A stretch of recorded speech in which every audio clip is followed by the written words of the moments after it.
I always imagined meeting my mate would be the best moment of my life. I was right about it being unforgettable. I was wrong about everything else. It started, as most disasters in my life do, with me being completely unprepared. The pack house kitchen smelled like lye soap and yesterday's dinner, and my knees had gone numb on the stone floor 20 minutes ago. I shifted my weight, wrung out the rag, and kept scrubbing. 5 a.m. The kitchen had to be done before the house woke up. This was my life. Had been since I was 12, when the nightshade pack took me in after the death of my parents. Dad died first, working himself into the ground trying to keep us fed. His body just giving out one Tuesday morning like a light switch flipping off. Mom lasted 3 more months. The healers called it illness. I called it what it was. She missed him so much she followed him. I didn't blame her for it. I tried very hard not to blame her for it.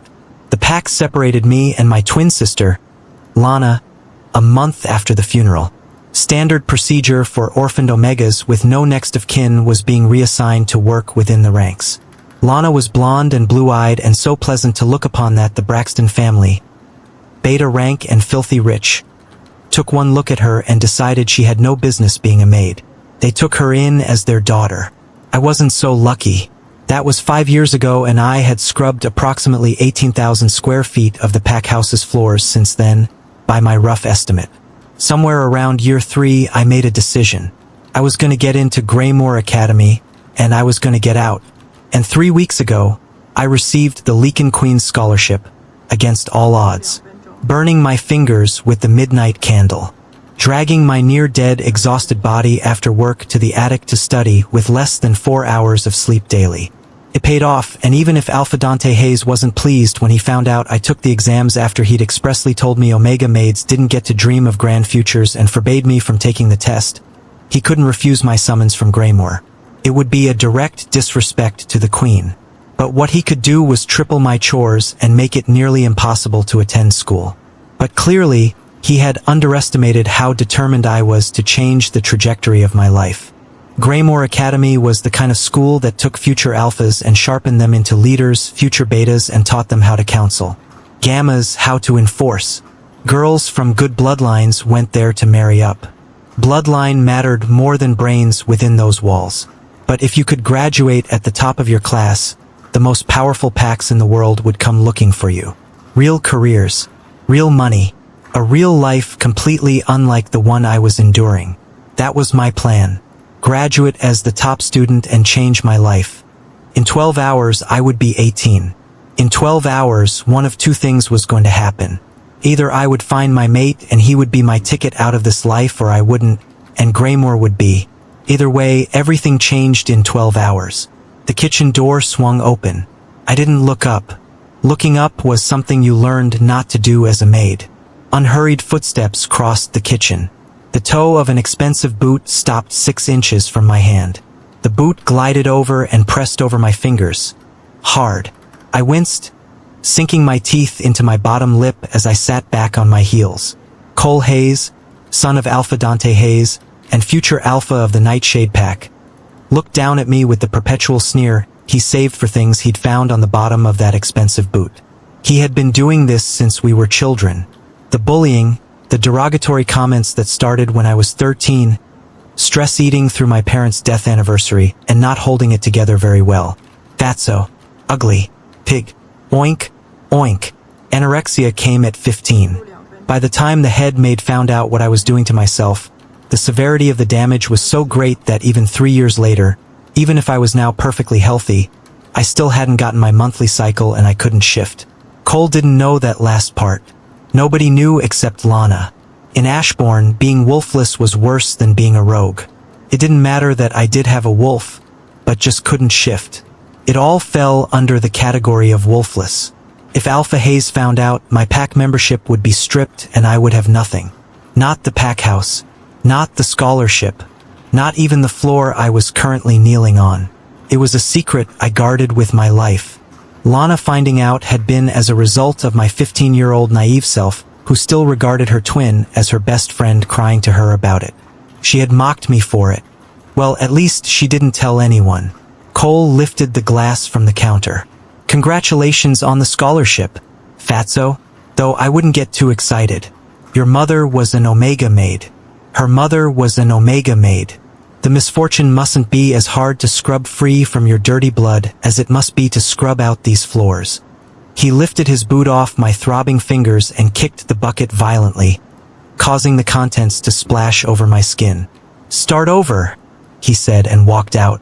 I sat there on the wet floor in the dripping silence of the empty kitchen, water running down my face, and I did not cry. I had made a rule about that years ago. Not in this kitchen, not on this floor, not where any of them could walk back in and see it. I reached for the rag. 12 hours, I told myself. I started over. Lana was waiting at the packhouse gates under the light drizzle as I rushed out to catch the bus to the academy. She leaned against her sleek black Bentley in white-heeled boots, a cropped jacket and a short leather skirt. Lana had always been stunning. Her blonde hair sat perfectly smooth, the perfect bone structure, the mile-long model legs and baby blues that made boys and girls alike forget themselves. She was perfect in the ways I could never be. Regina's theory was that Lana came out first and simply took things we should have shared. I thought she was probably accurate, considering I looked like a hot mess. I had sandy brown hair that woke up every morning with a completely different personality. Electric blue eyes that Jenny once called too intense to be pretty, which actually makes them better, and a body that I had spent years at war with and was only now beginning to negotiate a peace treaty with.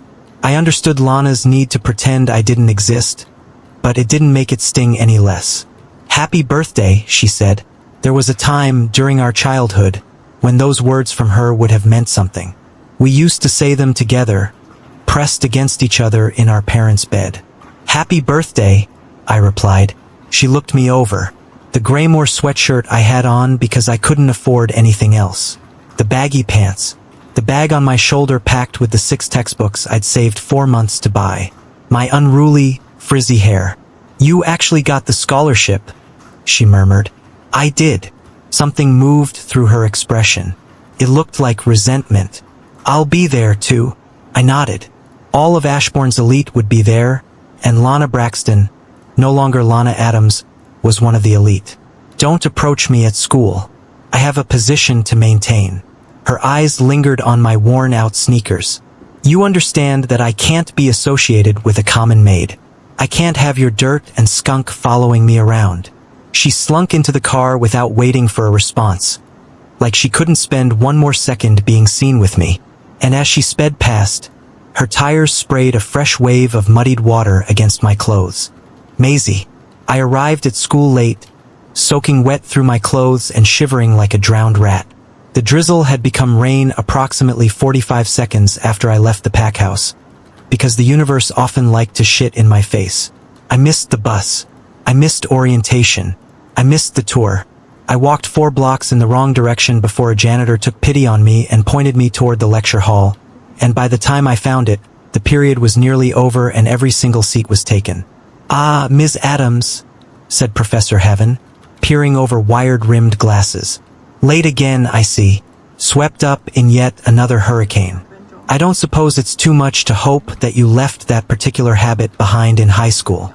Laughter rang through the hall as my teeth clattered. Sorry, Mr. Haven. He ignored me, facing the class once more. And now, your questions. I started for the back, embarrassment flushing my cheeks red as my shoes squeaked loudly. More laughter. If the ground would be kind enough to open up and swallow me whole. This was recoverable. The first day was always the worst day, and everyone would forget this by next week. Hopefully. They wouldn't. Half of this room had known me since high school, and the other half would hear stories by noon. Ashbourne was a packed town. Everyone knew everyone, which meant everyone knew Maisie Adams. The clumsy Omega maid who walked into walls, tripped over flat surfaces, and had once, memorably, knocked an entire refreshment table into Alpha Dante's son, Cole Hayes, at the Harvest Festival. So much for fresh starts. A hand shot up from the left. Jenny Park, one of my 2 best friends, waved at the empty seat beside her, and I slid into it and exhaled. Maisie, she whispered, honey brown eyes wide. What happened to you? What didn't? I sighed tiredly. Regina wordlessly pulled her boyfriend. Nick's soccer jacket off his shoulders and draped it over mine. Nick, to his credit, only winked at me. Regina Braxton was Lana's stepsister, the Braxton family's daughter. She had grown up in the same house as my twin, watched exactly how Lana spoke about me, and had once stood up for me during a pack event when Lana's friends thought it was a good idea to test my resistance to scalding hot tea. We've been thick as thieves since then.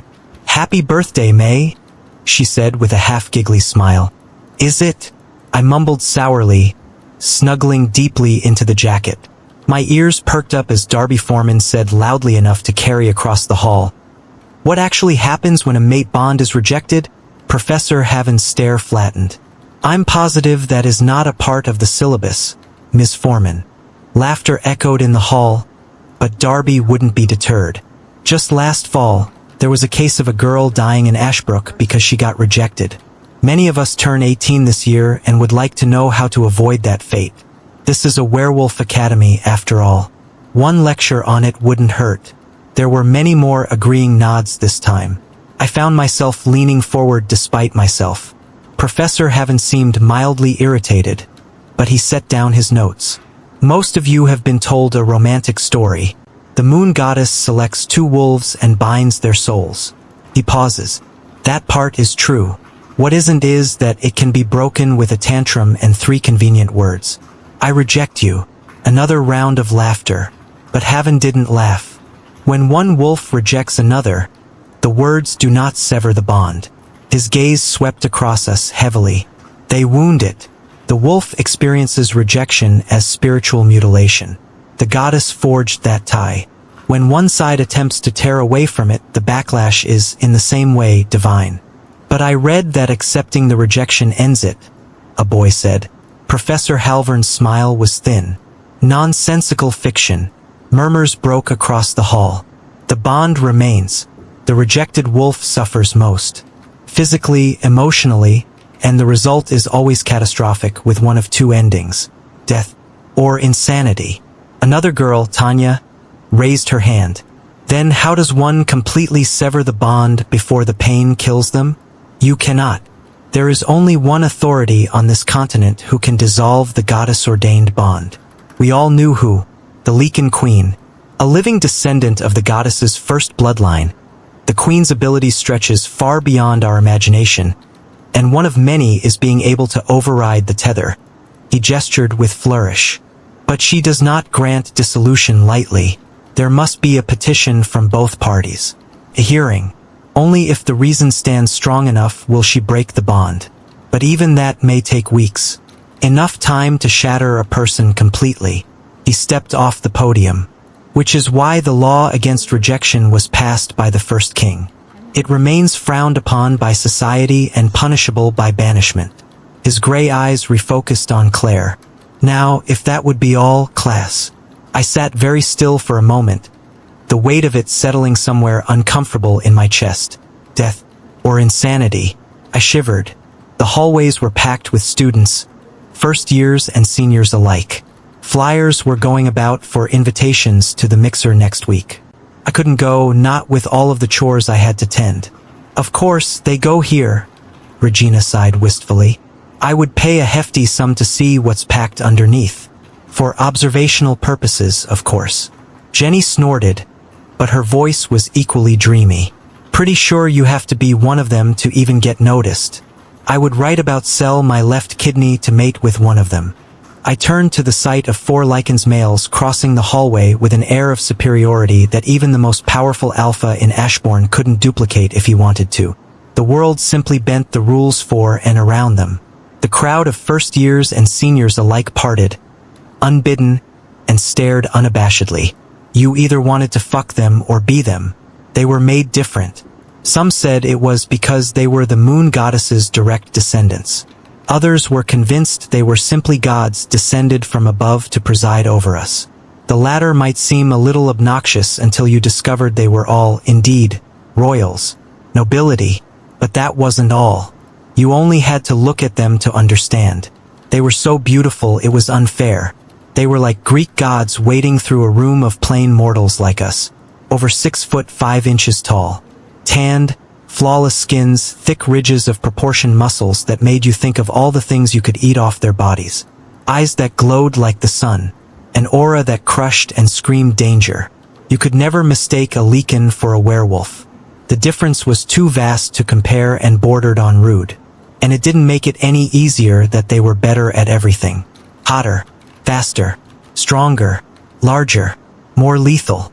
Where werewolves were fierce, lycans were deadly. They had the tendency to kill first and ask later.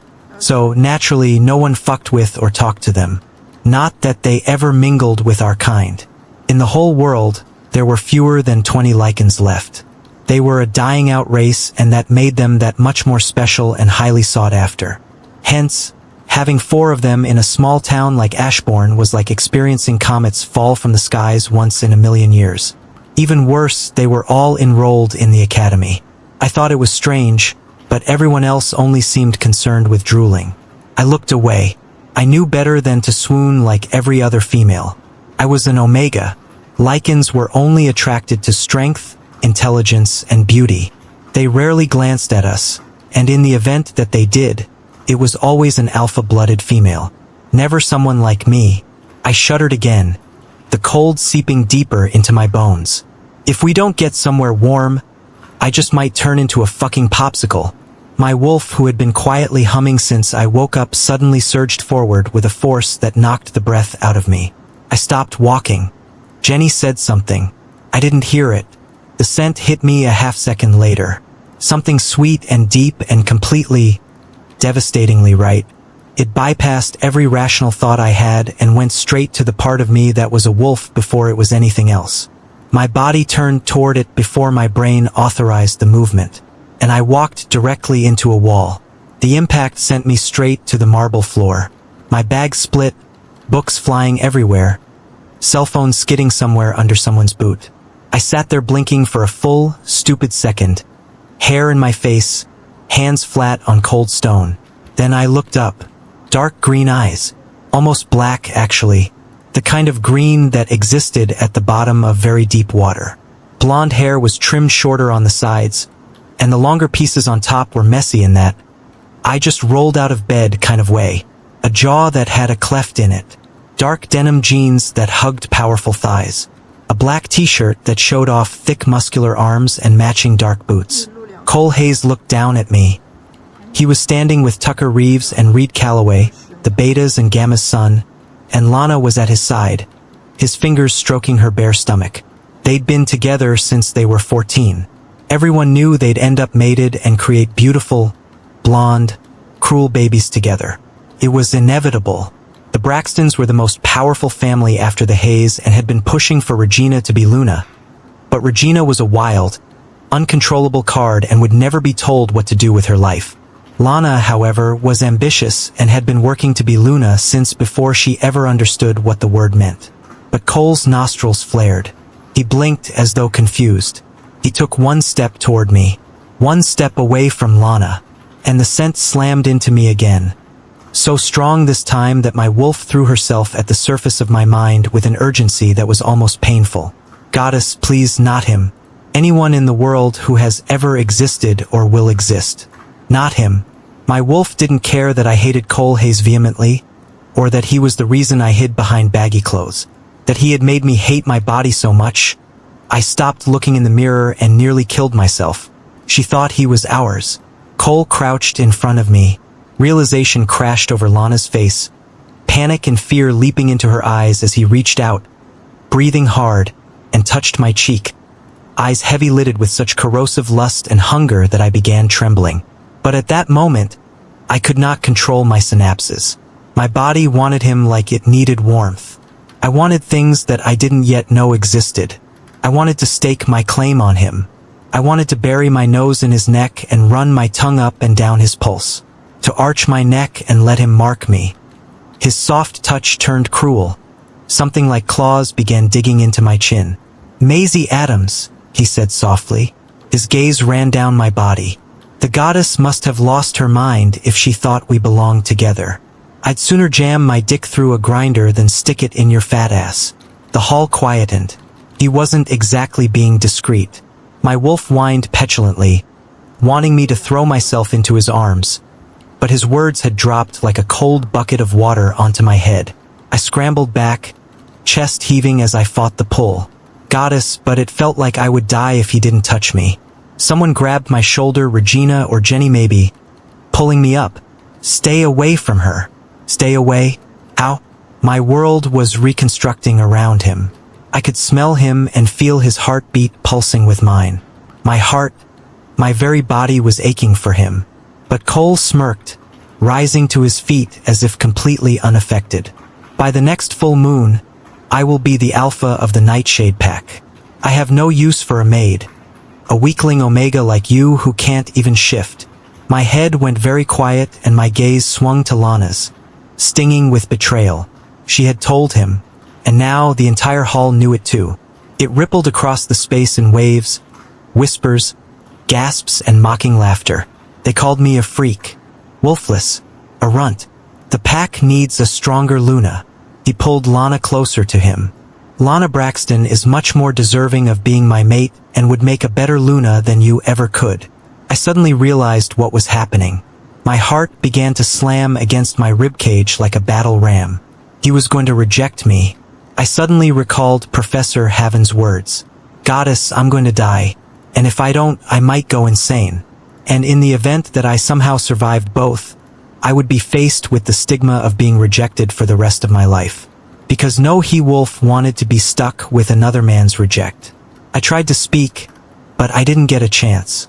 I, Cole Hayes, future alpha of the Nightshade Pack, reject you, Maisie Adams, as my mate and future Luna of my pack, he declared coldly. Agony split through my chest like a blade of fire. I screamed, loud, raw and guttural. My wolf howled in pain. It was like nothing I'd ever heard before, and it split my head in two as she wept for him. It tore into me like a knife being plunged deep to cut my heart right out, piece by piece. They said I howled like a banshee, cried like a child, threw up and collapsed like a ragged doll in my own vomit. All I knew was pain. I came back to myself slowly, noticing the ceiling first, then the narrow walls of the tiny room, then the thin mattress beneath me. I was in my bedroom. Someone had brought me home. Regina, probably. Or Jenny. I had a vague memory of hands and panicked voices whispering my name over and over, telling me that I would be all right. But I wouldn't be. My chest felt empty and I dissolved into panicked sobs, clawing at my shirt, my chest. The door to my bedroom suddenly swung open and Luna Kaida walked in, her silky green gown trailing behind her. In spite of the pain radiating from my chest, I fell out of bed and lowered into a trembling bow. Once, Luna Kaida had struck a maid unconscious for looking her in the eye while she spoke. "Lift your head, girl," she said coldly. Hesitantly, I obeyed. Her sharp hazel eyes ran across the length of the small space, her small button nose scrunching up with disgust. Dreadful. Her eyes finally focused on me. "Cole tells me he's rejected the wretched bond between you two. How unfortunate that it was you. We had hoped it would be Lana." She pauses, her lips tugging into that sheer that is so like Cole. "Your friend, Regina, made quite the scene trying to plead your case by threatening to burn my son to ashes if anything happened to you. And as you know, Beta Braxton does not suffer his daughter any kind of distress. Know that it is only because of his intervention that you are not being banished from the Nightshade today for your lies and pretense. Wretched runt." Her last words struck like thunder and I flinched. "To think you leached off of us, knowing the stain you've brought upon us with your inability to even summon your wolf. A pack is only as strong as its weakest link. And now, the entire Ashbourne knows our weakest link is a miserable miscreant like you." I pressed my back teeth together. "Don't speak," I reminded myself. She lifted her chin, nostrils flaring. "However, it is undeniable that an alpha needs his true mate to come to his full strength. Proximity alone amplifies both wolves. Separation will weaken the bond and its benefits." A pause. "For Cole's sake, you will remain here. With him." My head snapped up. What? She struck me so hard, I lost my balance. Blood flooded my mouth before the pain had even fully registered. I stood there for a second with my cheek against the plaster, ears ringing, tasting copper. I did not ask you to speak, Lunacade said. I met her eyes, fists clenching hard as I tried to reel it back in the rage. The urge to scream and pull out all her hair. This wasn't a fight I could ever win, so I lowered my gaze once more. I hear that the pain of a broken bond may be dulled by distance, by moving continents apart if necessary. She stepped closer and I caught a whiff of her floral scent. Do not get that idea into your head, Maisie Adams. You are forbidden from leaving the Nightshade Pack. You will not leave this town. You will remain here, even if the pain kills you. And maybe then, the goddess will give him a better choice of a mate. That night, I awoke with a sharp cry. My stomach and ribs were on fire. I fell out of bed, crawling for the door. The pain was extraordinary, not like the rejection. This was specific and savage, a carved-out, burning thing that radiated from the center of my chest outward, moving through my ribs and down into my stomach, and I pressed myself against the floor and tried to breathe through it. It didn't help. A scream tore out of me and I knew what was happening. Cole was having sex with Lana and the bond was punishing me for it. My skin began to burn. I raised my shirt and glanced down to find my entire torso covered in bruises. Purple, black and blue, down to my abdomen. And as the pain worsened, more and more appeared. The pain was no longer just internal. It was external, too. I felt like I was dying. I skipped school that day, and the day after that. And then I tried to learn to deal with the pain. But it happened erratically. Cole was having sex more times a day than a bunny. Sometimes it hurt so bad, I screamed into my pillows and passed out. Other times, I was working when it happened and retched all over the floors. By the 6th day, I was so miserable, I wondered if death would be an easy way out. My phone was blowing up with calls from Jenny and Regina, but I didn't take them. I didn't want them to worry, but I didn't know how to lie to them, either. I started to waste away, slowly. The next week, my door was slammed down while I was getting out of the shower. Jenny appeared in the doorway with a bag of popcorn. She threw her arms around me instantly. Oh my God. The school is going crazy. They keep saying you're not showing up because you died. Regina entered with the ice cream and froze. What is that? Jenny frowned, following her gaze to where I held the pink towel to my chest, and the small dip in my waist that was covered in more bruises from last night. Every night last week they'd had sex. Sometimes 3 times a day. Sometimes 5. I wondered if they knew what it was doing to me. If Lana knew. Then I chided myself for even thinking about it. They were engaged. Of course they were having sex and it had nothing to do with me. I yanked up my towel. It's nothing. But Regina had never been known to back away from what she perceived wrong. She slammed the door shut and crossed my small bedroom in 2 swift strides. Then, she fisted my towel and yanked it off. Jenny dropped the popcorn and started crying. I really thought she was being dramatic. Regina's nostrils flared, eyes gleaming with rage. This is why you've been missing school. How could you not tell us about this? You said you were fine. I pulled on my oversized shirt hurriedly. It's not a big deal. Not a big deal? Regina grabbed my arm and shoved me in front of the old mirror. She swiped off the shirt. You've lost at least 50 pounds in 8 days. You look like you got into a fight with a bear and then got run over by a truck right after. You're covered in bruises. Her voice cracked. I'm going to kill that fucking bitch. Stop it. I hissed. This isn't Lana's fault. What was she supposed to do? Break up with Cole because he's my mate? They've been dating since forever and she loves him. Regina took my shoulders. You really think she doesn't know? Everyone knows what happens when you sleep with another person's mate.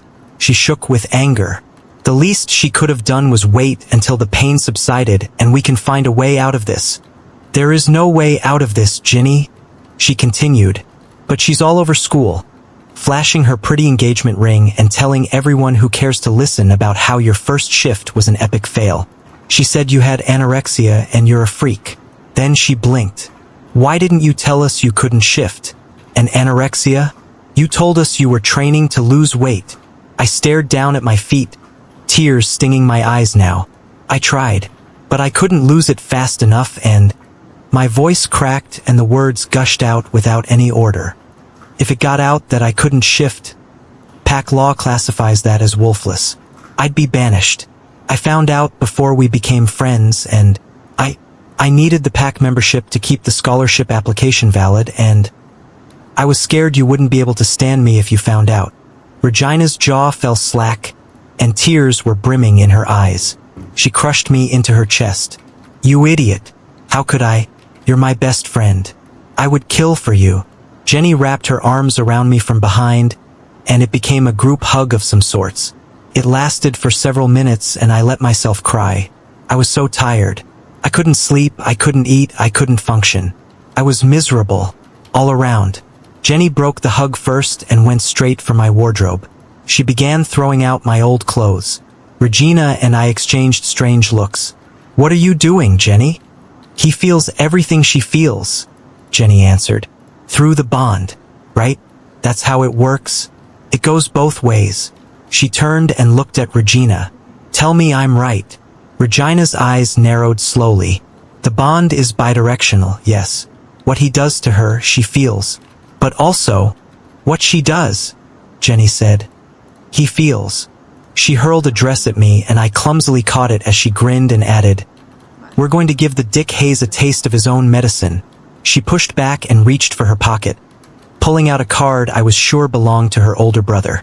A nasty grin spread across her lips. I have a plan. No, I whined, wanting nothing more than to bury myself under the covers. But Jenny's next words stopped me.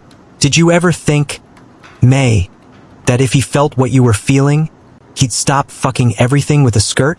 She walked forward and took my hands. If Luna Kaida thinks you would remain here and take it all laying down, then she's in for a wake-up call. Maybe if they saw their son covered in bruises, they'd be more inclined towards invoking the council to make a petition to the queen to sever the bond. Luna Kaida can order you to stay. She cannot, without looking completely unhinged, demand that you remain celibate for her engaged son. My heart started racing. What exactly are you suggesting? Regina walked around me and cupped my cheeks until my lips puckered. Well, May, we're going to get you a makeover. And you, my sweet doll, are going to lose your virginity tonight. Absolutely not. Maisie. Jenny's plan was as simple as it was mad. But after listening to Jenny and Regina explain that yesterday, they'd found Cole's tongue deep in the throat of Becca Carlson, the daughter of neighboring Alpha Carlson, I was upset enough to try.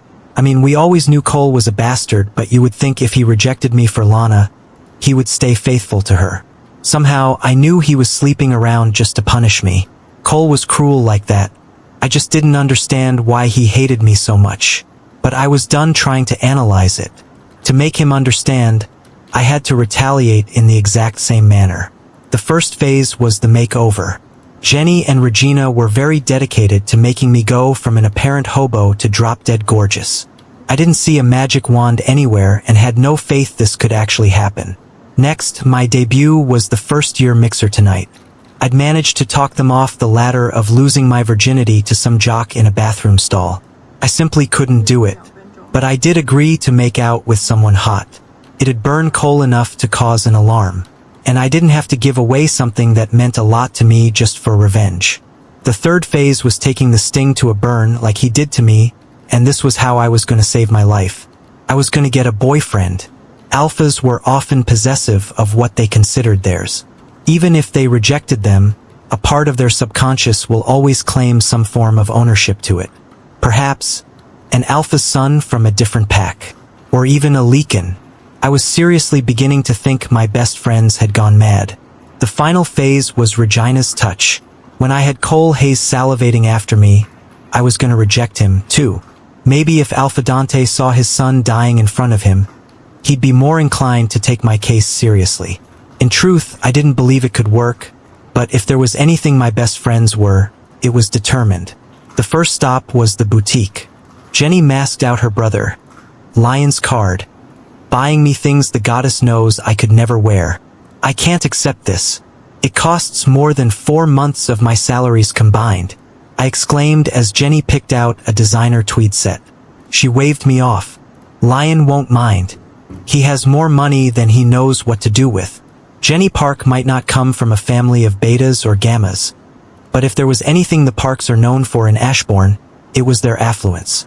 Park Industries was popular around the world, and that almost made up for the fact that they were a family of half-humans, half-wolves. Almost. Jenny laid out a scandalous bodycon against my chest and nodded in approval. You should wear this to the party tonight. Your overzealous training at least accounted for something. You have a wonderful body, May, and we're going to show it off. Regina's phone buzzed as she dumped a pair of short leather skirts, pantyhose and lacy underthings that made my cheeks flame into my arms. Crap, it's the hair appointment. Why don't you check out the clothes while I go save our slot? It's just across the street. I growled inwardly as they dumped more shopping bags into my arms and pushed me into the stall. It wasn't that Regina was lying. I did have a beautiful body, toned thighs, a barely existent waistline, full breasts and a fatter ass that wouldn't quite go away, no matter how hard I tried to work it out. It was that I was so used to hiding under the shelter of clothes that checking out each cloth picked out for me made me feel naked and unsafe. I knew it was psychological and I had to get over it if I hoped to survive this. I slipped into a pleated mini skirt, a fitted cardigan unbuttoned at the top, and the most uncomfortable shoes I've ever worn in my life. Knee-high boots with 6-inch tall heels. They were pretty, but for a klutz like me it was going to be my death. Growling again, I half stumbled out of the stall. All right, this isn't going to work, Jenny. For the second time that month, I rebuffed off a wall so hard. My eyes watered and my nose stung. My already terrible balance went square and I was suddenly falling. A strong, warm hand clasped around my wrist and halted me from cracking my head against the pretty tiled floors. And I exhaled sharply, suspended mid-fall. You may open your eyes now, or I just might drop you. I blinked rapidly, watery eyes fluttering open, and I froze. I was staring into a pair of dark violet eyes. I felt like someone had just slammed me in the gut. There was a freaking LYCAN in the store, and he was touching me. His lips were moving, but I had no idea what was coming out of his mouth. Could have been a whole bunch of nonsense and I wouldn't have noticed, because I was too busy staring like an idiot. Maybe I hit my head harder than I realized. He had glossy black hair that he kept long, tied into a neat man bun behind his head. He was dressed in biker leather and had a dangerous, bad boy edge to him. There was an earring dangling off his left ear and a tattoo just under his left ear. His proportions were abysmal. His chin was so pointed it could have cut through glass. His nose would have been the envy of plastic surgeons. And goddess, his lips, they were pink, firm, full. He put the G in gorgeous. Okay, multiple GS. And he was so tall and large, he was hunched slightly to fit into the boutique. I recognized him from the hallway at school. No one had eyes like his, or hair that dark that shimmered even without the sun in it. Are you all right, Ms. Adams? He repeated slowly, words enunciated with an accent that rubbed over my skin like a caress, even if he was talking to me like I was a complete dunce. You know my name, I said breathlessly. Idiot. Fucking idiot. He let me go abruptly, and I fell back on my ass with a yelp. Hey! His eyes crinkled slightly, and it took me a second to realize he was laughing. At me. You have an awfully intimate relationship with floors. His gaze flicked down. Nice legs. I followed his glance and gasped in horror. The skirt was bunched around my upper thighs, and even I could see my polka-dotted panties on display. He wasn't even trying to hide that he was staring at my panties. My face flamed. I shoved the skirt down and gritted a retort. You're a disgusting pervert. He chuckled darkly, stalking off with his hands shoved in his pockets. I couldn't help but notice that for someone so big, he didn't leave any sounds when he moved. He moved gracefully, like a soft, dancing wind. Feeling my way up, I find myself utterly alone in the stall. Where did Jenny go? Prince Soren. The boutique owner gushed, and every attendant in the boutique flocked around him like he was candy. We are beyond pleased to have you. My ears began ringing as I watched the LYCAN regard them with little interest. Prince Soren? Like the Prince Soren Black? As in the LYCAN Queen's nephew? His violet gaze met my horrified one. and his lips tugged up in a half-smirk that made his eyes twinkle. "I'll have that," he said without looking away from me. He was pointing at a pair of red lacy underwear, a see-through bra and a thong that should have made him blush. But it was I who was ashamed as he nodded towards me. In her size. The attendant glanced at me, unsure, as if trying to connect whatever dots I, an omega, might share with a LYCAN. Her? He leveled her with a frosty stare and she all but ran to grab it. He disappeared around a shelf, and I shook my head, half convincing myself he was a nut job. Upon checking out with my clothes 20 minutes later, he was gone from the store, and the attendant extended me a light pink box with a cute bowed ribbon atop of it. "That's not mine," I said. Her smile was broad. "A gift from the prince." Inside the tissue lay a delicate, scandalous set of lingerie I'd never buy for myself and a small, heavy card folded like an invitation. My fingers were clumsy as I opened it. The card smelled faintly of sandalwood and leather, and the ink was a flourish. At the bottom, for tiny crests were embossed in a neat row. In the center, in the same elegant hand, 2 words, "You're it, Maisie." Nervous couldn't even begin to describe what I felt the moment we pulled up to the Academy's lodgings gates. It was a 5-minute drive from the Academy itself and 20 from the pack house. I wanted nothing more than to bail. The lodging was built like a hotel and it spanned wide, twice as large as the Academy. Whitewashed limestone buildings with tall windows and floodlights, like we were stuck in some lavish Victorian era. Manicured lawns and trees were spread out evenly across the property, stretching farther than my eyes could see. All of my courage fled from my body as the car jerked to a halt and I stood on shaky legs at the entrance of the hall. Even the inside makes my jaw fall open. Marble floors, expensive decor and artifacts. Every single surface polished to perfection. I felt like a fraud. "Relax, May," Regina said, hooking her arm through mine. "We're going to have so much fun tonight." Jenny led the way and somehow, we located the party on the 4th floor. The music was so loud, it thrummed in my blood. My heart began racing. In anxiety, fear, or excitement, I couldn't tell. The atmosphere was charged with tension. The tension of bodies writhing and swaying to the music. The tension of skin sliding against skin and teeth scraping against pulses. Beside me, a girl moaned as a senior dressed in the lacrosse team jacket for number 8 pushed her against the wall and slipped his hand under her skirt. To my left, the top button of a blonde came undone, and the boy kissing her had her left breast completely covered with his large hand, squeezing as he dug up whatever treasures he'd kept in her throat. My cheeks were inflamed before we ever reached the bar. I'd never been kissed before. I'd never seen anything quite as jarring. It felt like I was losing my innocence by just being here. 2 shots of tequila, Jenny yelled over the music to the guy behind the bar counter. Then she smiled at me. For liquid courage. I swallowed and nodded, glancing around with a deer-in-headlights look. And that's when I started to notice. There were eyes on me. I heard my name whispered in the hall and I noticed everyone noticed me. It felt like something significant that had kept me hidden for years was broken, and it was all they could do not to stare at me. At my brown hair styled in waves, the natural blonde highlights standing out starkly, giving my hair a rich, honeyed hue. At my blue eyes painted in a dark smoky-eyed makeup. At my bow-shaped lips coated in deep red. At my body wrapped tightly in a silver, sleeveless body hug that cinched snugged my waist tightly and hovered just below my ass. At my bare legs that looked longer in those black heels. Who is that? Maisie Adams. She looked so good. She had all of that underneath those tacky clothes? Fuck. I tapped that ass. You think Cole would mind if I asked for her number? My skin on the back of my neck prickled like fire and I felt my wolf stir in my chest for the first time since last week. I turned around and across the hall, dark green eyes were locked tight on me. Cole Hayes was staring at me, hard. His eyes were dark as they roved from my face, trailing a hot line of fire down my figure. His nostrils flared as those dark eyes lingered on my curves and his jaw clenched as he took notice, too, of the entire hall's interest in me. Lana stood beside him, her eyes filled with hate and anger as she watched his eyes heat with lust. I looked away sharply, breathing faint for too many reasons. My wolf, despite being hurt, only wanted to close the distance and let him touch us.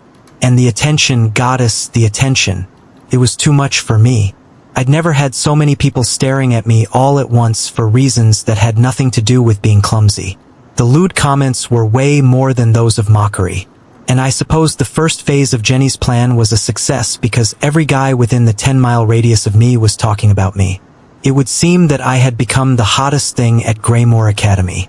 2 hours and 3 drinks later, I was pretty drunk. Jenny was damn near gone, rocking her hips against Pascal. Regina was dancing with Nick, and there was someone behind me, his strong hands running up and down my ribcage. We were laughing hard and dancing to Mad Hatter by Melanie Martinez. My neck prickled again with a spine-chilling feeling. Felt worse than earlier. I knew with my senses that Cole Hayes had been watching me all night.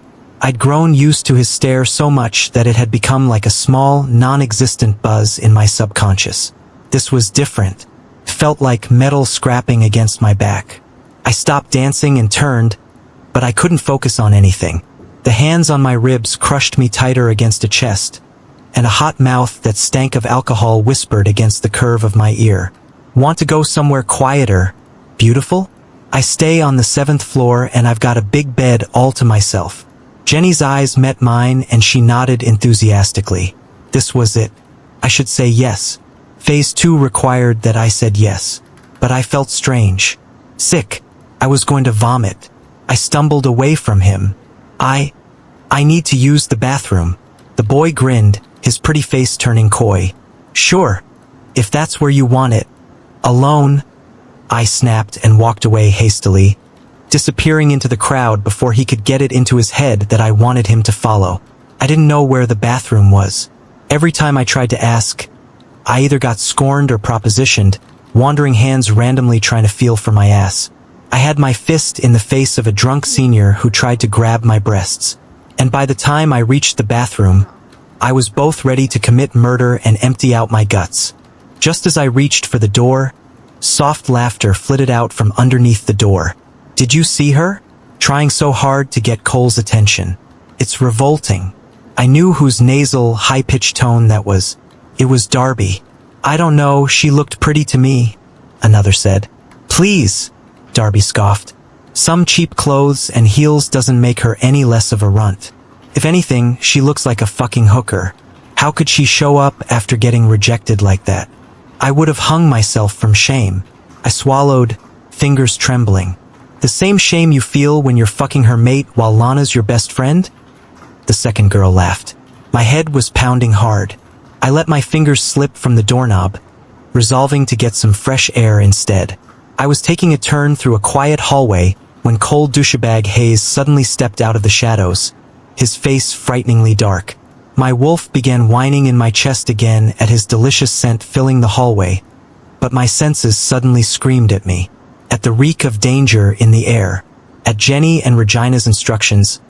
I teased him tonight, flirting with my eyes, my lips, my soft laughter at every guy who had the courage to walk up to me. I lost count at 20. We knew it'd affect Cole. I just didn't know it'd be so quickly. I turned on my heel, noting how lonely the hallway was. No, not picking a fight with an angry, big bad alpha alone, especially not when my senses are so confused.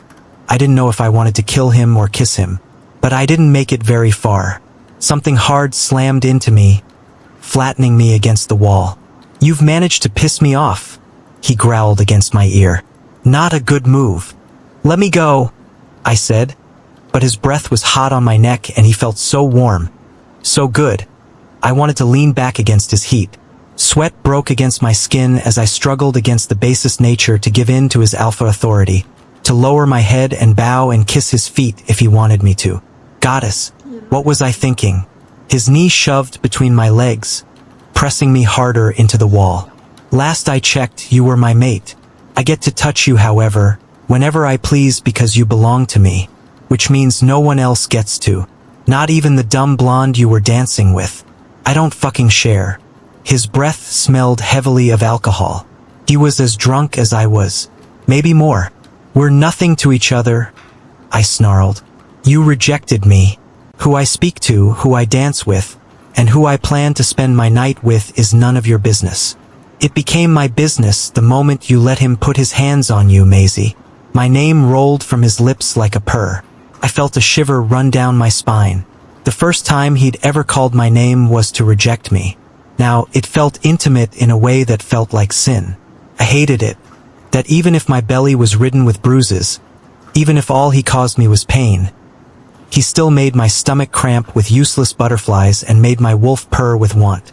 I'm going to scream so loud. I'll blow your eardrums off if you don't get your filthy hands off me right now. He clamped a hand over my mouth. I did like you better with your mouth shut.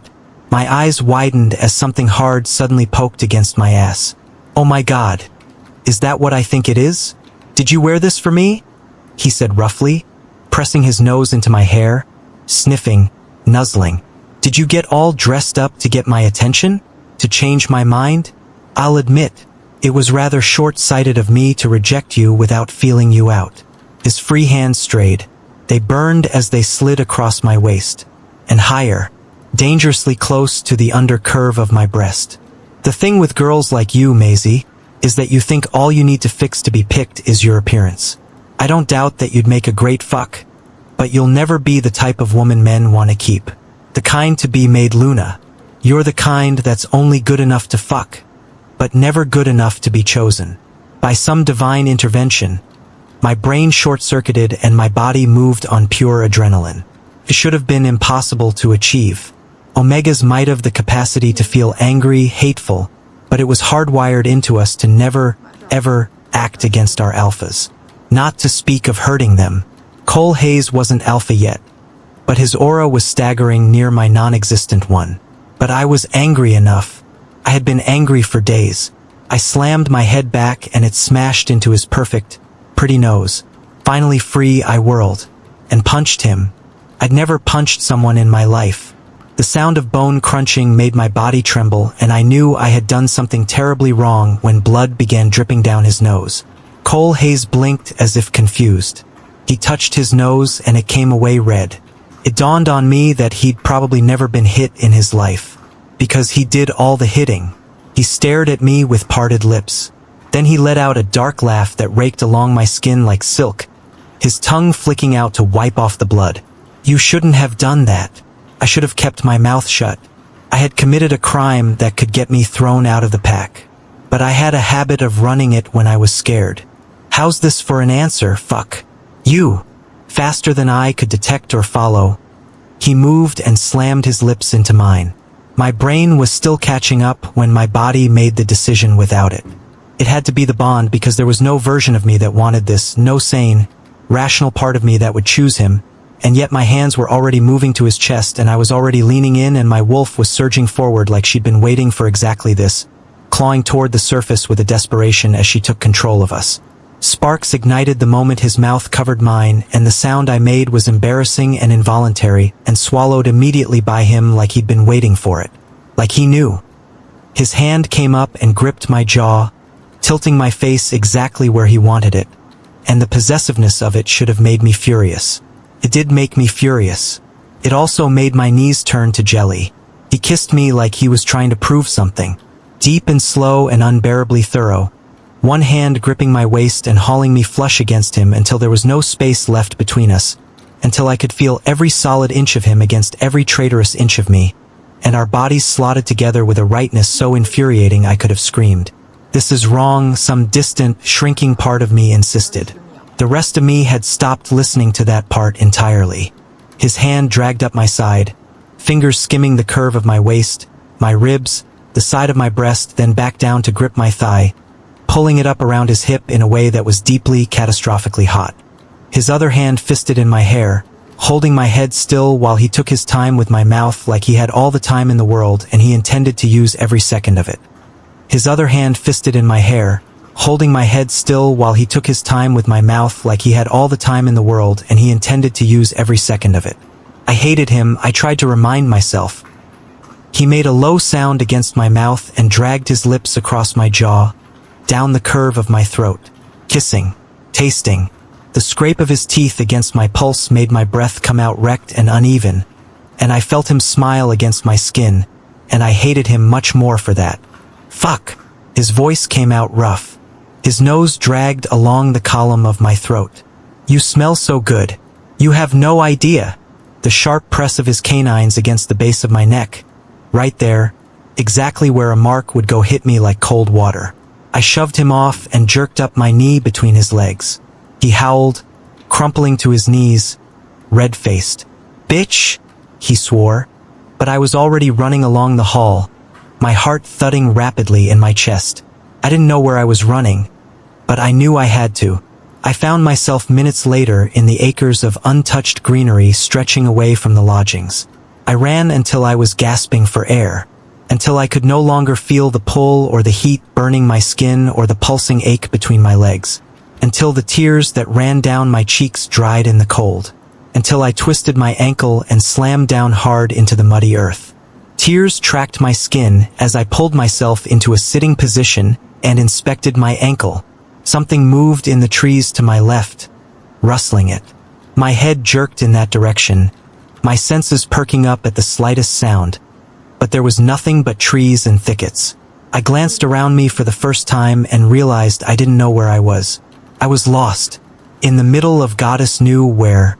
A guttural roar shook the forest and my heart leaped into my throat as three more answered back in different directions. North, east, and west of me. Rarely did things stalk the woods in Ashbourne, but when they did, they came in packs. Rogues. I scrambled to my feet, cursing myself internally for being stupid enough to run into the wilds without realizing it. I winced, hoping on my good leg to try to get my bearings, but another roar ricocheted in the dark night. Much closer this time. A pair of red eyes flashed in the dark in front of me and I screamed, breaking into a run. The pain in my leg felt like an electric shock and my eyes watered from the pain. Branches whipped across my face, roots catching my feet, the ground uneven beneath me. Roars echoed all around me, so close, I could feel the trees around me shudder. I was being surrounded, herded. I sobbed and pushed harder, lungs burning, legs burning. My ragged breaths echoed in the darkness, the canopy of trees refusing to let the moonlight through. I couldn't see a thing. Something moved in my peripheral vision, a blur of something massive, sliding between the trees so fast, my eyes couldn't catch. Something else whizzed past me and I felt claws graze my skin. But it was gone before I could scream. I could almost taste my fear in the air. It was pungent. They were toying with me. 4 of them. At least 4. The realization hit me at the same time something breathed against the back of my neck. Hot and close, and I felt canines on my pulse. I didn't think. Couldn't think. There was nothing left in me but the most basic animal instruction. Run, run, run, and I obeyed it completely, crashing through undergrowth, ankle shrieking, tears streaming down my face and mixing with the cold and mud. But all I could hear were the sounds behind me growing louder. Closer, closer. I cut left and the ground dropped without warning and I was stumbling, pitching forward and something clamped around my ankle. No, something bit my ankle. The pain was catastrophic. It robbed me of my vision of hearing. I might have been screaming, but I couldn't tell. My body was in panic mode, trying to drag itself forward on pure instinct, and none mattered because the grip was absolute and immovable and I couldn't breathe. I felt the darkness rush in from every edge. The pain was so total there was almost nothing else. In the last moment before everything went dark, something warm pressed close against my ear. Something that smelled like pine and danger and something that sent my wolf into a terrified, confused frenzy even as my consciousness slipped. A voice, deep, smooth and unhurried, amused. "Tag," it murmured. "You're it." Then nothing. I jerked awake with a gasp. For a long second I just lay there, staring at the ceiling, chest heaving, waiting for my brain to tell me where I was. Morning light was pressing hard through the small window. My alarm was screaming. Everything was achingly, confusingly normal. My bedroom. I was in my bedroom. I sat up slowly and looked around the room. My desk, my mirror, my ridiculous collection of secondhand books stacked in the corner. Everything exactly where I'd left it, as though last night had simply not happened. I looked down at myself. I was dressed in my only pair of duck-pattern pajamas. I shoved off the covers, tucking me in, and I sat there, staring at my own foot for a long, uncomprehending moment.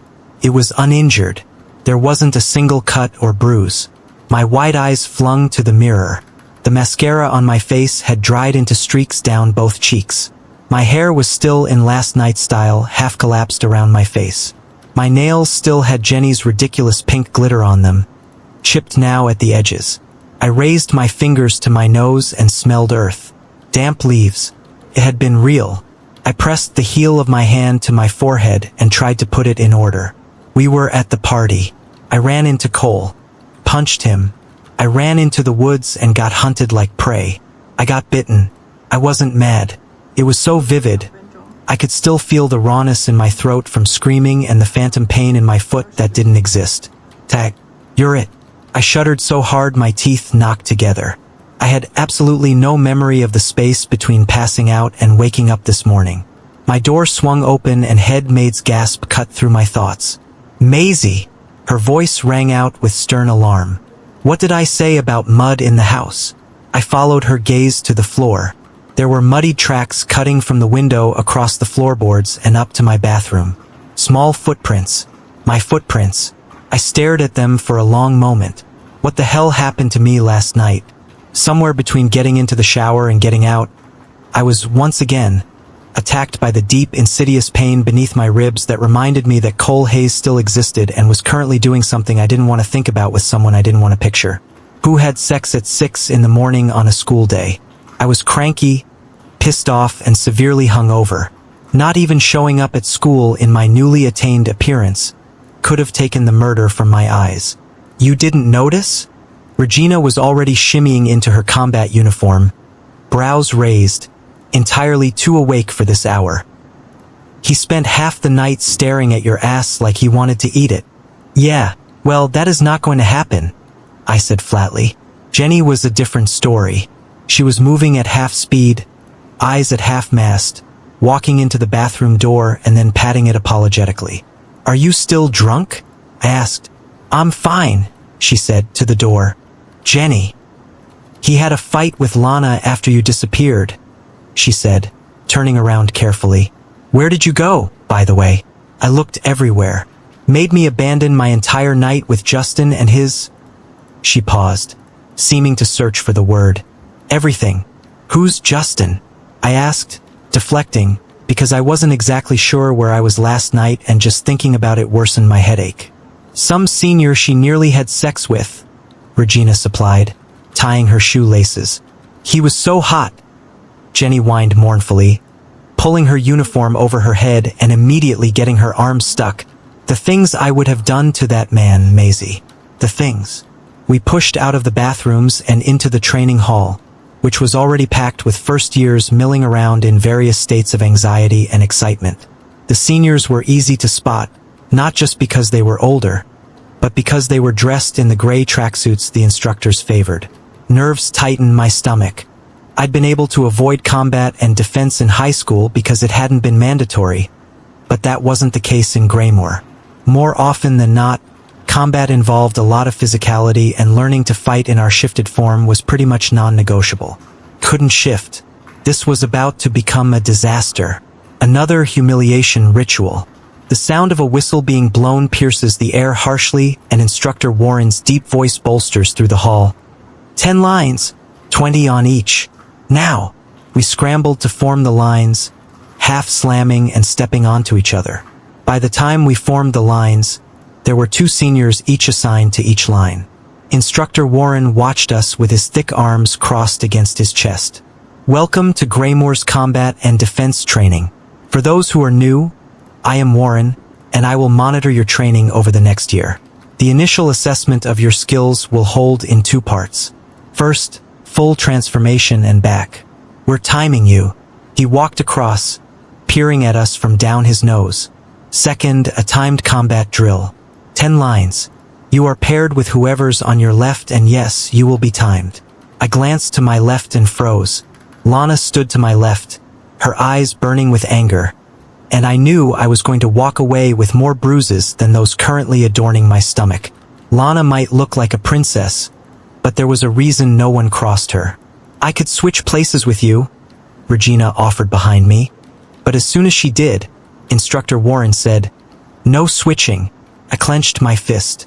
"There will be points rewarded for this assessment and will be recorded at the end of the year, so endeavor to do your best," he added. "The fourth years will be your direct instructors for this class. They are not just the best in their classes, but in the entire country. They will drill you into shape and teach you everything they know. Know that this is an opportunity you will never stumble upon again. They will make their selections on which of you they will instruct, based on what they see. Each group of 10 is allotted to one instructor. To the fourth years, he said, "You're stuck together for the year, so choose wisely." The boy at the front of our line raised his hand. "But there are only 19 fourth years." Warren glanced back. "Where is Soren?" he asked the fourth years tiredly. My ears perked up at that. Soren? Apparently, I wasn't the only one who heard that. Excited whispers began spreading across the hall. Getting trained by a LYCAN or having any kind of access to them was like winning a damned lottery. Not to speak of Prince Soren. Rumors were he was the best shifter and the strongest fighter, second only to the Queen. Getting picked by him was like getting picked by the LYCAN Queen. It rose the stakes to a sudden height and everyone was whispering. I didn't even stand a chance with the rest of the seniors. And I wasn't exactly sure I wanted a panty-peeking pervert as my trainer. Cole's older sister, Adriana, stepped forward. He, said to tell you he wasn't interested. Instructor Warren went red-faced. And the others? Same response. Instructor Warren growled, muttering something under his breath that might have been an insult, and blew the whistle violently. Begin. The shift assessment went brutally. They called us forward in groups of 20. One by one, students dropped into their wolves like it was the most natural thing in the world. Because for them it was. Alphas and betas went fastest. An alpha male ahead of me from our neighboring pack, the Red Wolf Pack, hit the ground in a massive form that was nearly as tall as I was in under 6 seconds. A beta female did it in 8 seconds. I stood in my group, fidgeting as name after name was called. I reached down for my wolf, who pushed uselessly against the surface inside me. Like it could make a difference today. Didn't. My group was called. Regina was flawless, shifting into a cute red wolf. Jenny's was white. They both finished under 10 seconds. Maisie Adams. The hall went silent as I stood in the center, reaching shakily for my buttons. Every eye in the hall was on me. About 220 of them. I tried not to cave under the weight of it, sweat breaking on my forehead as I pleaded with my wolf. Please, if only for a moment. But nothing happened. Not even a tinge of fur appeared. Then the whispers began. She can't shift. Why is she even here? She isn't even fit to be called an Omega. She doesn't belong here. No wonder she got rejected. How did she get into the academy in the first place? Back of the line, Ms. Adams. Do not waste our time any further if you have nothing to offer, Instructor Warren said irritably. Cole's partner was Derek Holt, alpha heir of the Red Wolf Pack. He didn't need to shift. The fight was over before it ever started. Cole wasn't fighting to spar. He fought like he had an enemy and was trying to kill it. It left Derek's lips split in 3 places. One eye swollen completely shut. Nose broken, arm broken, ribs broken. And he did it all in 1 minute. What a jerk, Jenny whispered. The instruction was to tackle successfully. Derek's not going to be able to walk on that leg for days. Cole walked out of the ring with a bounce in his step. He was shirtless, torso gleaming with sweat and blood. And even I hated to admit it, but it was a beautifully ripped body. He dragged a hand through his hair and scanned the room. His eyes found mine immediately. He winked, tongue flicking out to lick his canines suggestively. Clearly, my wolf found that attractive, because my chest tightened instantly with want. I made a disgusted face. Gross. I didn't miss every girl in the room eyeing him with that lost, wistful look on their faces. And though I wanted nothing to do with him, It didn't stop my wolf from purring with jealousy and territoriality. Goddess knew my wolf needed professional help. The rest of the drill moved quickly. With every pair called, my heart tightened a little more. Regina went against Claire and came out clean on top with Nick hollering proudly. Jenny caught a roundhouse kick to the temple in the first 10 seconds and went down like a sack of flour. Cole watched the whole thing from the sidelines with his thick arms folded, and every time his gaze drifted back to me, I could feel it like a hand at the back of my neck. Lana was laughing at something Claire said, but I could feel her eyes droning holes into me. The atmosphere grew tenser by the second, anticipation and danger lurking in the air. Maisie Adams, Lana Braxton, go! My lips went dry. The walk to the center of the hall felt very long. Excitement brewed amongst my peers, bets flying on how long I'd last. 10 seconds was the highest bet. Lana stretched in front of me, hands high above her head, body supple and graceful. Her legs squared off in a solid stance and she cocked her head at me. Come on, May. I'll let you off easy. Her cherry lipstick was untainted. Her hair was unruffled. I know how much these marks mean to you. You already failed the first test. I'll let you win this, to keep your pretty scholarship, if you stay away from Cole. I hesitated. I wanted to tell her I didn't want Cole. I wanted to tell her the bond wasn't something I chose and I would undo it in a heartbeat if I could, and I didn't want to win this if it meant being dishonest. But that hesitation cost me. Lana launched herself at me without warning, and backhanded me. The crack of it echoed in the hall. I hit the ground before I knew I was falling. The taste of blood flooded my mouth instantly. I sat there on the stone floor for one stunned, blinking second, ears ringing, and looked up at my twin sister. I barely got my feet under me before she grabbed my ponytail. Her grip was a vice. She wrenched it sideways, kicked my legs out from under me in one clean motion, and tackled me face down on the stone floor with her knee in my back and her lips pressed against my ear. How did it feel seducing my boyfriend, slut? Did you enjoy the attention he gave you? Was it worth betraying me for? Lana, I didn't. You have no idea, she breathed. How much I hate you. She slammed my face into the floor. The world whited out. How much I want to wipe whatever resemblance we share off you. Her free hand gripped my hair tighter. You think he'll still look at you if you aren't pretty anymore? My body acted on instinct and I slammed my elbow back, catching her hard in the rib. She grunted and her grip loosened for half a second. That was enough. I scrambled free, putting distance between us, chest heaving, blood running freely from my lip and my nose and above my eye. The crowd was electric. Feral. They chanted her name, fueling her rage and bloodlust. Lana shook out her hand. Then she lunged. She swung wild and savage and I sidestepped, spinning away, but she followed, throwing her entire body weight into me, and we both went down in a tangle of limbs and bone-cracking punches and scratches that hurt like hell.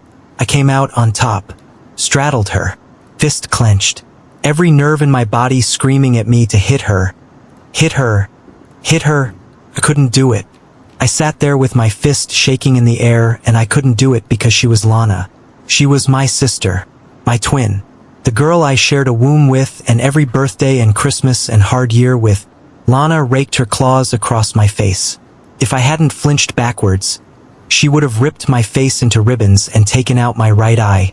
She used my momentum to flip us, and then she was on top and I was on the bottom, and I tried to push her off, but she was stronger, so much stronger and much more experienced at this than I was, because she had been training for years to be Luna.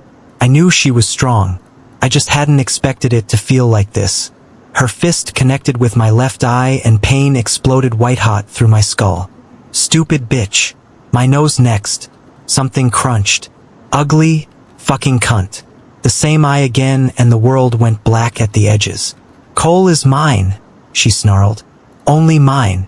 I don't know when I stopped being able to fight back. I just know at some point I was on the ground curled around myself and her boot was slamming into my ribs, my already bruised stomach, my face over and over. I hope it hurts every time he's inside me, she said, between kicks, voice low so only I could hear her. I hope it kills you slowly. That's enough, Lana. Cole growled somewhere behind us. But it only made her hit harder. The whistle didn't go off. Instructor Warren stood at the edge of the ring and watched and did not move. Because Greymore didn't coddle weaklings who couldn't fight back or even defend themselves.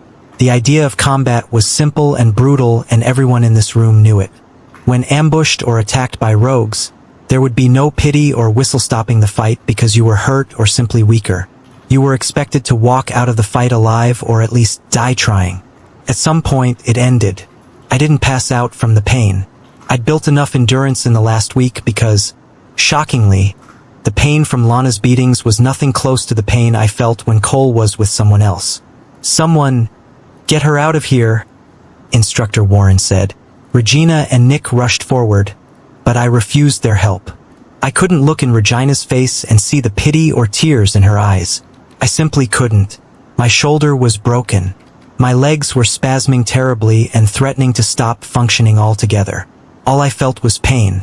My blood decorated the training hall's floors.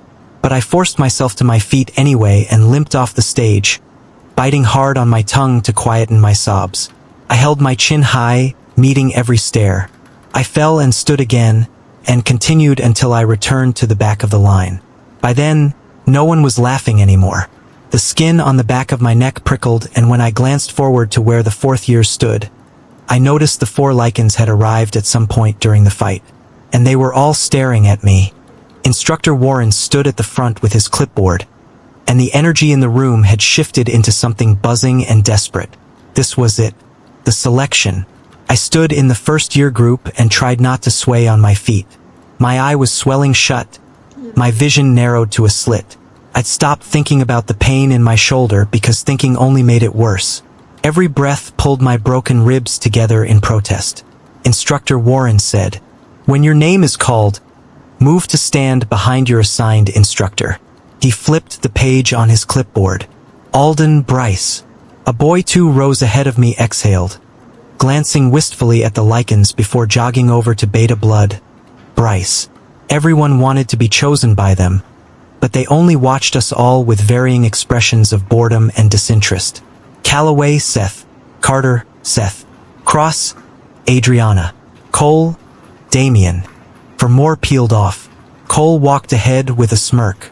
Damien was one of 2 of the only alpha-blooded instructors in the room. Jennifer, Imani. Jenny tosses me a worried look before going ahead, clutching her still bleeding forehead. Regina leaned in.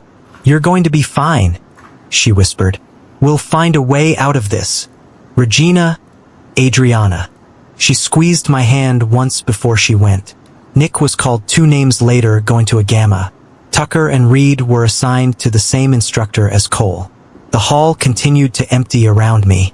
Names fell in steady rhythm. Harrison, Danny, Becca, Claire. The cluster of first years around me shrank slowly and then quickly, and then it was very, very small. "You're fine," I told myself. "You're fine, you're fine, you're..." Lana, Adriana. She strutted out of line and knocked into my bad shoulder on purpose, sending a shock of pain up my neck. I bit down hard to silence my cry. Then there were 4 of us. Then 3. Then 2. Then the boy beside me heard his name, and the sound of his footsteps crossing the hall floor was very loud in the sudden, stretching quiet, and I was standing alone in the center of the room. Just me. The pause stretched longer than it should have. The selected groups were already murmuring. I could feel every pair of eyes in the room, and their guess was good as mine. No one chose me. I was a problem none of the 4th years wanted to be responsible for. An Omega who couldn't shift and had been beaten bloody by another Omega had to be a bar in hell. Don't cry. Do not cry. Not here. Not in front of all of them. You can fall apart later, somewhere private, somewhere no one can see it and use it. Not here. I blinked back the tears, even as the motion caused me more pain. Instructor Warren cleared his throat, opened his mouth. "Maisie Adams." A voice cuts him off. It ripples across the room unlike anything I've ever heard before. I could feel the buzzing vibrations of the rich timbre along my skin, prickling it with heat and awareness of something otherworldly. "She's with us." The quiet that followed was total. Then the hall exploded. Everyone was talking, voices colliding and overlapping, heads twisting to look, nearly as befuddled as I was. I thought, for one impossible moment I heard wrong. That the stone-cold handsome red-haired Lycan with the intense black eyes wasn't looking directly at me, but at someone else.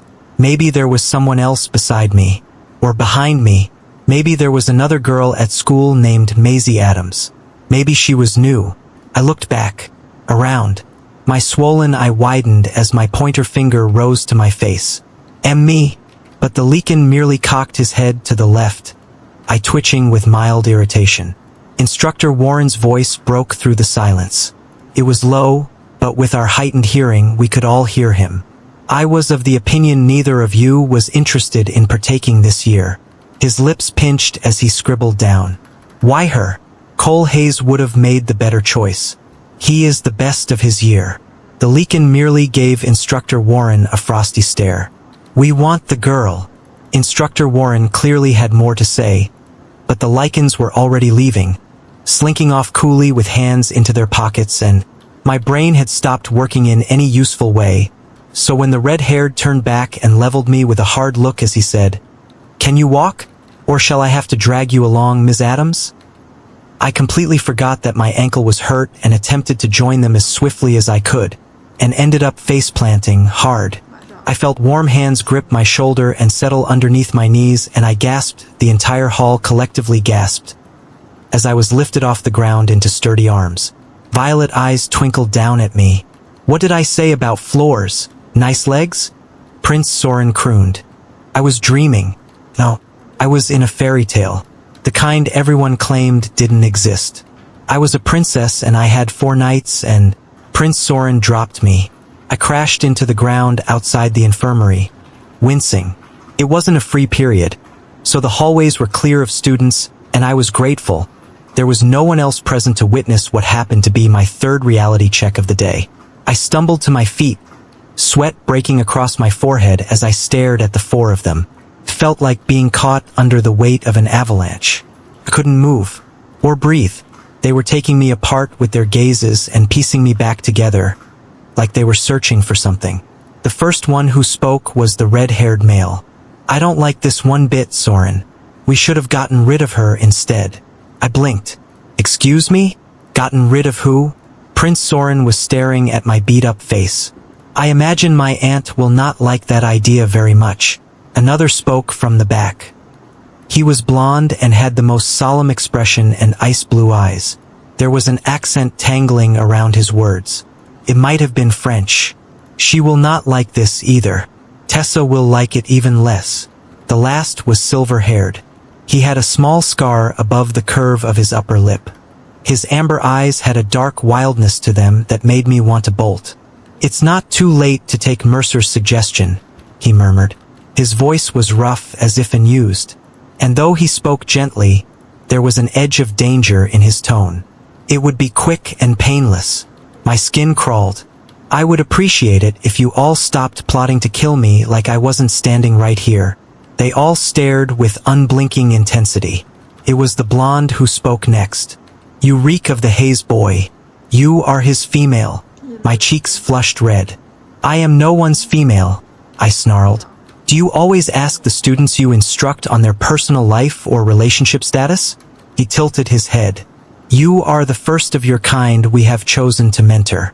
Consider this a getting to know you. Consider me uninterested, I retorted, fuming as I pushed off the door. I didn't sign up to be interrogated.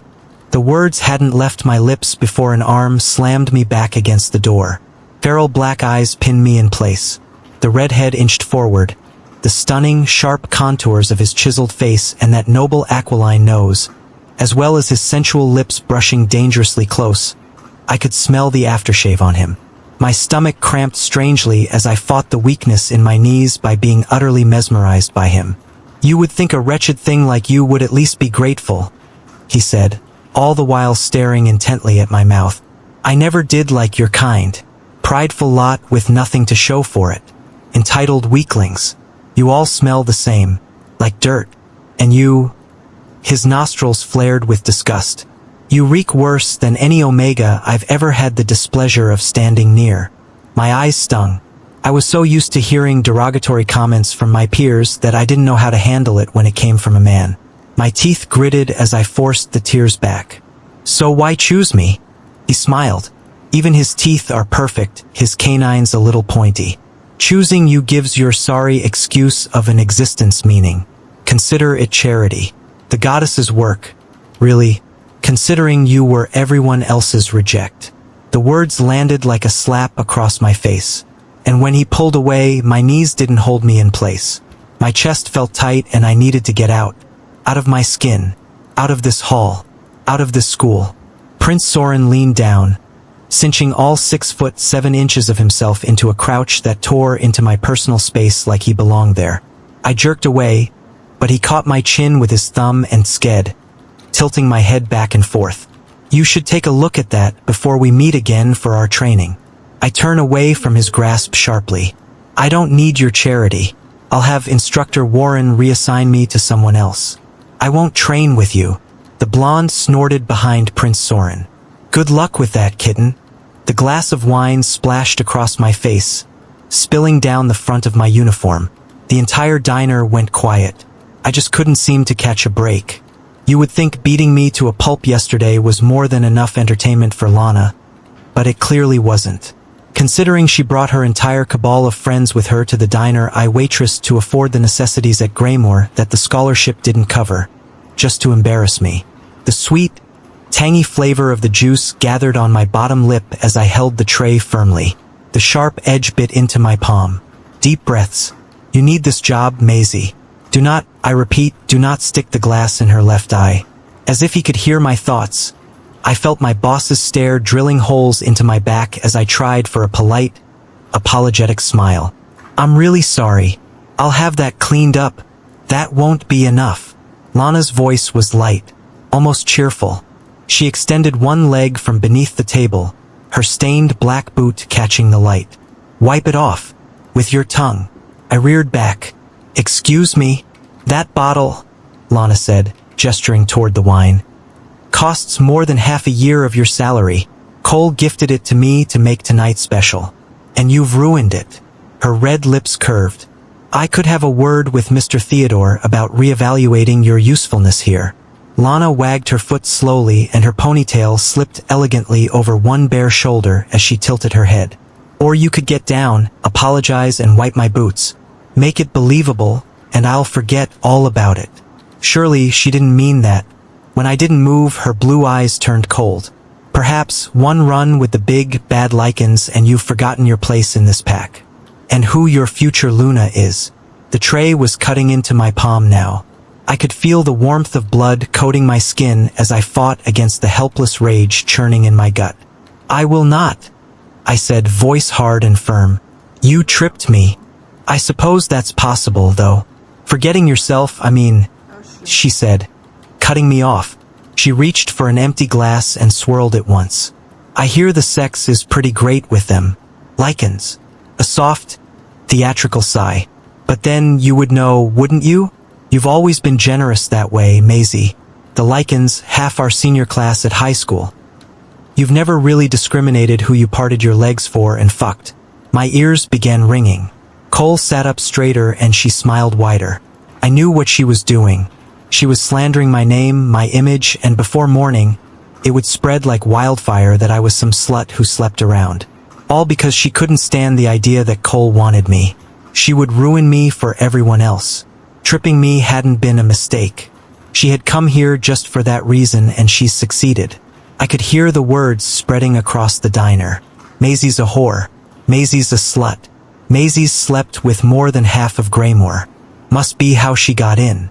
No matter that my first kiss had been with Cole at the mixer in that hallway. I knew by now that there was no changing the narrative when it began. Anyway, Lana smoothed her ponytail over her shoulder and finally looked back at me, her eyes soft with faux sympathy. "The boots, Maisie, if you wouldn't mind." I snatched off the stupid name badge from my uniform and threw it at the table, and I glanced over my shoulder at Mr. Theodore. I'd never liked him anyway. He'd begun paying me less after I rejected his propositioning. I quit, and I grabbed the rest of Cole's wine and threw it in her face, before stomping off. tearing off the apron and hurling it in the thrash. I would probably regret that decision in exactly 5 minutes, but I knew if I had to bear one more second of it, someone was going to meet the end of my fist. I barely made it 2 steps outside the cold night before I heard Cole's fast steps behind me. What did they want with you? I knew he was speaking about the LYCANS. I just wasn't obligated to respond. I was having the worst 2 weeks of my whole life, and I was physically and mentally checked out. My shoes sank into the snow as I traipsed blindly across the street, my tears turning to ice on my cheeks. Maisie, Cole called out, and I ignored him. Maisie, wait. Leave me alone, I cried. Stop following me. Stop talking to me. Stop acting like you have any right to my time. We are nothing to each other. You've done enough. I was suddenly tackled against a wall in the alley I took every night home. Cole's minty breath tickled my nostrils and his hand was in my hair. The other braced against the alley wall. Is that why they picked you? Because you've been fucking them? I thrashed against him. Let me go. His chest pressed tight against mine. That's not what your body tells me, Maisie. He leaned in and I flinched back into the wall, fighting hard against the thrall, the pull. Not again, I thought, as he abandoned his quest to press his lips against mine and went straight for my neck instead. It was worse than I could have imagined. My wolf purred like a slut and my body went pliant, my chest heaving terribly as his hands raked up my ribcage. His tongue flicked expertly over my pulse and I shuddered, panting like I'd run longer than a mile in seconds. My body tightened and I dug my nails into the wall, breaking it as I fought the urge to draw him closer and pull him into me. He smelled so good. It messed with all of my senses. He smelled like mine. A small moan escaped me as he made love to my neck tenderly, until my knees wobbled and I couldn't keep my weight up, until the spot between my legs began to quiver, until my chest tightened with need and I was inexplicably hot. Do you feel that? He said, arm banding around my waist to press me closer into him. He grinded against me and something thick pushed into my thigh. This is what we'll always have, Maisie. I will always make you feel this way. Hate me. Push me away. His canines nicked my skin and I swallowed another moan. Run from it all you want. But all I need to undo you is one touch. I trembled with fear. Fear of what he could do to me. Fear at the absolute lack of control I had over my own body. And Lana? Does she know her fiancé is shamelessly panting after a woman who doesn't want him? I felt him smile against my neck. She'll be fine. She knows she'll be Luna. Alphas are known to have pieces on the side from time to time. I suddenly felt faint. Side pieces. Cole's hands traced down my waist possessively. Lana and I will be mated in a few weeks, but I have decided to keep you, Maisie. An alpha does need his true mate to be powerful. You, he murmured and kissed under my ear, will be my mistress. When the wedding is done, I will have you moved to the countryside. You will have everything you could ever ask for. But I'd stopped hearing him at mistress.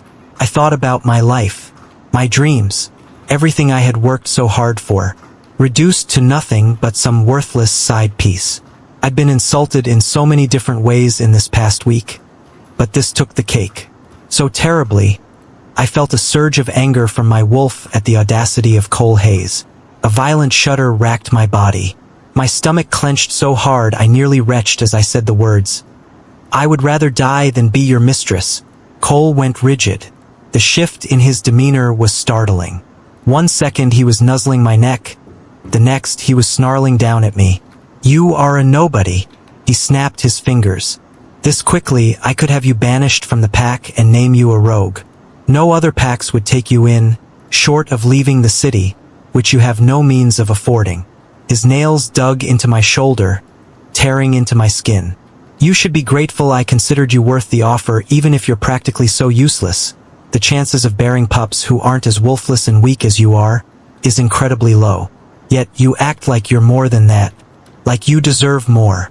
He grabbed my chin, forcing my gaze to his. But that's where you're wrong. You don't even get to decide what you deserve. I am your alpha, and what I want, I always get. Cole pressed a cold kiss to my cheek. Think about my offer, Maisie. No one else would care beyond using you as a quick fuck to even keep you around. He disappeared around the corner, but when I glanced up, I saw Lana standing in the shadows, fists clenched, hatred and hurt mingled in her blue eyes. She'd seen everything, and I knew it was only a matter of time before she punished me for it. It didn't take very long before she did. Ms. Adams, the head mistress of the Greymore Academy, folded her fingers over a stack of files seated on her desk of rich mahogany. There have been concerning reports from your peers. As you understand, it is important you remain a model student throughout your stay in Greymore to keep your scholarship. I knew there was a problem the second I stepped into the classroom and got summoned by the head. She settled a tablet screen in front of me. Can you identify the female in these videos? The world tilted on its axis as I watched what could only be a sex tape. A groupie, really, with at least 7 males I don't recognize and a single brown-haired girl in the center. The brown-haired girl had my face plastered on hers so seamlessly, it looked exactly like me. My eyes shot up to meet Head Mistress Atlas's in wild panic. That isn't me. I swear it. Her lips pulled thin. That was only a fraction of the disturbing materials that were sent to the Academy's site, Ms. Adams. It took a rather troubling effort to have it all taken down. Her eyes were a hard gray. I understand that you are an adult now, and your intimate life hardly concerns anyone but yourself.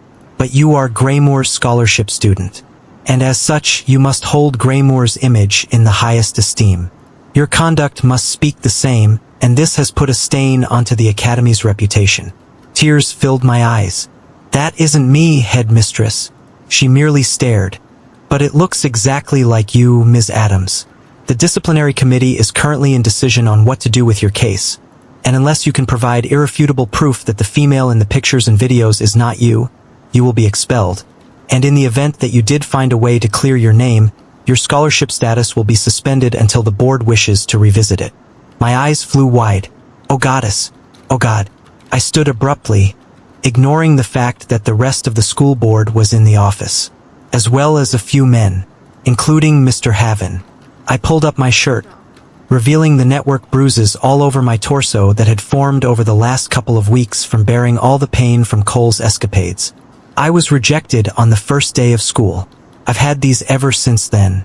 This is my proof that I am not the girl in the videos. Everyone in the room stirred uncomfortably, varying expressions of horror lighting up their gazes. Head Mistress Atlas's expression, however, did not shift. And if the materials were taken before then? I stared at the board, watching my life unravel right in front of me. It isn't me. That isn't me. It's been fabricated. The least you could do before deciding to throw me out is investigate it. Please. The head merely said in response, that is insufficient. We've wasted enough resources on you already, Ms. Adams, and have gotten nothing but a smear in Greymore's stellar reputation. Short of the Queen's intervention, nothing can help you. You will return later today for your expulsion letter, and you will hand in your badge, as well as everything you've been given by Greymore. My legs shook. Everything was over. My life was over. Even if I found proof and cleared my name, this would stick to me like glue. I would never be able to pay for Greymore's fees. I would never be able to go to school anywhere else. I began to hyperventilate. I couldn't remember leaving the office. All I could think of was the diner last night. The vengeful look in Lana's eyes. It was her. She did this. My vision hazed red, my fingers trembling with violence. Murder. I slammed into something hard in the hallway, but I barely felt it. There were hands on my shoulders, shaking me hard with the most marvelous voice I'd ever heard. A part of me acknowledged that it was a LYCAN, but it didn't break through the haze of blood lust that came over me. I shoved him with shocking strength and ran down the hallway filled with students who pointed upon sighting me and whispered, "Slut. Whore. Loose."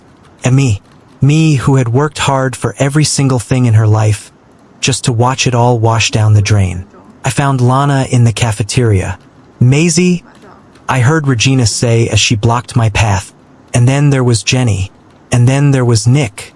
My brain took note of them, but their faces, their voices, their pleas to take a breath, none of it sank in.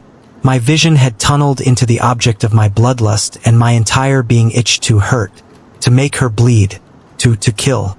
I shoved at the protective wall my friends formed around me, knocking Jenny aside into the bench. She yelped, but I didn't hear her pain. I shouldn't have been able to do that, but that didn't register either. All I could hear were the words, hurt her, break her, kill her. Lana glanced over from where she had been sucking Cole's face. The pain I felt from that was now a slight buzz compared to the pounding of my enraged pulse. My twin sister grinned evilly. Ah, the star of the show finally showed up. Oh, should I say shows? I got expelled, I said. My voice didn't sound like mine. It sounded detached, almost as lovely as the LYCANS. My fingers twitched. Because of you. Lana's gaze widened. And if I were in my right mind, I might have said there was a tinge of guilt there. And I would have deducted that she didn't think her silly joke would ruin my chances at ever graduating. But I wasn't in my right mind. Her lips quirked up in a smile and the hall fell silent as she said, because of me? My Maisie, it's not my fault you took up adult movies as a side job. Or that you enjoyed it too well. I blinked slowly, and my voice came out in that strange sing-song tone again. I'm going to kill you. I don't remember moving. All I knew was that I was faster than a blur. Faster than humanly possible. Faster than any werewolf, than any alpha should have been. I was across the table in seconds, grabbing my sister by the neck and lifting her out of her seat without any effort. She kicked, slapping at my hands, wheezing. Maisie, she cried, face going red. You're hurting me. I smiled. I want to hurt you. I slammed her into the table and it splintered upon impact, cracking the wood in half. There was screaming around me. Someone grabbed my shoulder. It might have been Cole. What had meant to be a slight shove sent him flying across the mess hall and crashing into the wall. Then I faced my sister once more. There was blood dripping from her temple. Her eyes were wide with fear. Maisie, your eyes. She scrambled back across the floors, the reek of her fear fueling the need inside me, and I caught her foot before she could run. I tossed her aside like a ragged doll. Before she could land, I was there to catch her. It was exhilarating. Exciting. I'd never felt anything as intoxicating as the strength coursing through my veins. More, it said. More. More. More. My fist slammed into Lana's perfect nose, and the sound of it cracking delighted me beyond measure. Maisie! Stop! Regina screamed from somewhere. You'll kill her. Regina didn't understand. I wanted to kill Lana. I was going to kill her. Maisie, this isn't you. Snap out of it. Jenny yelled as I punched Lana again, her blood splattering across my cheek. Maisie, please. Lana was crying. Suddenly, something careened into me, shoving me off her before I could crush her windpipe for good. I thrashed against it and pushed with all of that glorious strength I felt. But the body didn't budge. It was made of the same immovable, unbreakable thing that I was. It didn't matter how savagely I fought against the male. He just wouldn't budge. Ice blue eyes pierced through mine like lasers through a rock. They blinked with surprise. Interesting. I was snarling, thrashing, fighting to get back to Lana, to make her pay. But the beautiful LYCAN male leaned into me and spoke into my ear in a rich whisper that made my body go limp. Sleep. The last thing I recalled was being lifted off the ground and being hurled over a broad shoulder like a weightless sack.